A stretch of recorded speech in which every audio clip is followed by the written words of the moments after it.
намайг Лусан даваа хөлтэй Цэвэлмаа гэдэг Өмнөг аймагт төрсэн барилгын салбарт 20 жил ажиллаж байна.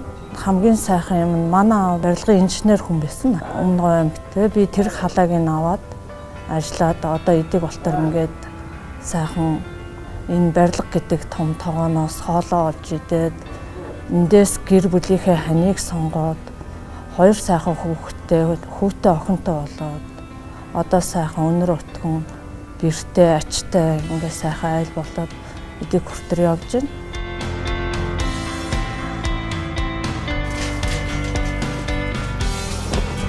GCR компани бол ер нь их залуучууд ихтэй.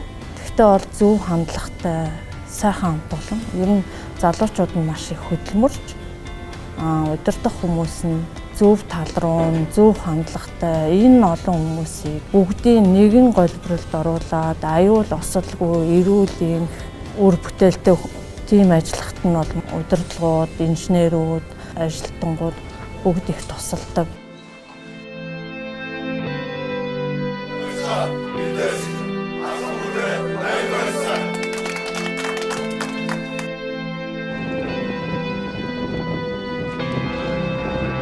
Хөдөлмөрч маань хитар хамтурч мэрэгчлэрээ за тэр дундаа голчилж хэлэх одоо олон улсын стандартад нийцсэн цикаграутыг маш сайн хийдэг.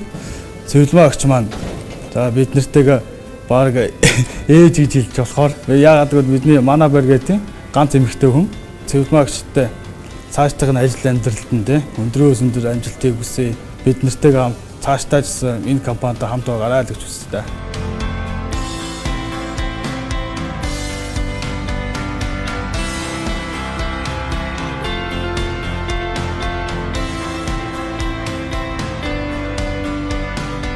GCR Mongolia гэдэг компани бол нэг гэр бүлэл гэсэн утгатай гэж би ойлгодог шүү дээ. Гэр бүлийн гишүүд эрүүл байх хэрэгтэй, аюулгүй ажиллах хэрэгтэй, дээр нь ажиллаж байх хэрэгтэй, хөдөлмөрч байх хэрэгтэй, зөв хандлагатай байх хэрэгтэй л гэж